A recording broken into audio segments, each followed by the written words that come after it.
When we dive into Johnny Cash's early views on race, it's like uncovering a hidden layer of his persona. Initially, he held some outdated beliefs that starkly contrasted with his later work advocating for marginalized groups. This transformation is not just fascinating but also represents a vital chapter in country music history, showing how artists can evolve and redefine themselves. Shifting gears a bit, we encounter Minnie Pearl, whose hesitation to openly support black country artists brings a much larger issue to light. It's a reflection of the silence and complicity that often exists in the music industry. Her journey highlights the tough battles many artists face when tackling systemic racism in entertainment, showcasing how personal choices can impact broader change. Now, let's talk about Buck Owens. He was known for weaving racial humor into his performances, which really throws a spotlight on the prevalence of racist stereotypes in country music at the time. Even though he later expressed regret for these choices, his legacy still shapes the genre today, often without any recognition of those past missteps. The nightclub scene in Nashville back in the day had a hardline policy against black patrons, which perfectly illustrates the systemic racism embedded in country music's early years. This kind of discrimination not only stifled the diversity of the audience but also created an environment where talent was overlooked and unacknowledged. Meanwhile, many black musicians faced the harsh reality of rejection when trying to book shows at these venues. This struggle reveals the significant barriers they encountered in accessing equal opportunities within the industry. Their experiences serve as a window into the broader societal issues of discrimination and inequality. As we continue, it's important to note how influential country music figures perpetuated racial stereotypes through their performances, mirroring the attitudes of their time. This behavior didn't happen in a vacuum. It contributed to a culture filled with exclusion and prejudice, shaping how audiences perceived the music and the artists behind it. George Jones, a name synonymous with country music, also had his fair share of controversy. Known for his tumultuous life, he displayed flagrantly racist behavior during interviews, echoing the prejudices from his upbringing without remorse. His attitudes added to the ongoing exclusion of black artists in the country music scene.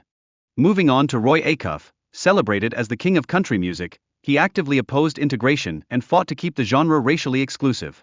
His political stances during the civil rights movement opened a window into the deep-seated racism that plagued the music world and society at large. Similarly, Red Foley, an important figure in the Grand Ole Opry, had a personal policy against sharing the stage with black artists. This refusal highlights the racial divide in country music during his era. He justified his actions by claiming it was to meet audience expectations, revealing the complexities artists faced in their public personas. Porter Wagoner's show was another instance that excluded black artists, mirroring the pervasive racism in society and severely limiting opportunities for diverse musicians. This kind of exclusion persisted, showing the deep-rooted issues that needed addressing in a rapidly changing landscape. Tex Ritter's opposition to integration also stands out, as he actively signed petitions and endorsed segregation within country music. His actions contributed to a culture that marginalized black artists for years, showing how deeply ingrained these beliefs were in the industry. Then there's Ernest Tubb, who made headlines by publicly aligning with segregationist George Wallace. This revelation shocked fans who loved his themes of unity and equality in his songs. His unwillingness to retract his statements painted a troubling picture of the prejudices that existed just beneath the surface. In a different realm, Charlie Daniels made headlines post 9/11 with his comments branding Islam as a non-peaceful religion. This sparked significant backlash and accusations of fearmongering. His refusal to apologize showed a stubborn adherence to his views, further complicating the discussions surrounding tolerance in music. Merle Haggard's song Okie from Muskogee serves as an interesting case study. On the surface, it mocked anti-war activists, but if you dig deeper, it critiques broader societal issues. It resonated with those resisting change during turbulent times, capturing the spirit of a divided America. Looking back, Hank Williams Sr.'s early career included performances in minstrel shows, reinforcing harmful racist stereotypes. Although he later distanced himself from this history, the impact of these roots on country music cannot be overstated, serving as a reminder of the genre's complicated legacy. Fast forward to Hank Jr., who faced his own share of criticism for controversial lyrics defending Confederate flags while promoting a racially charged message.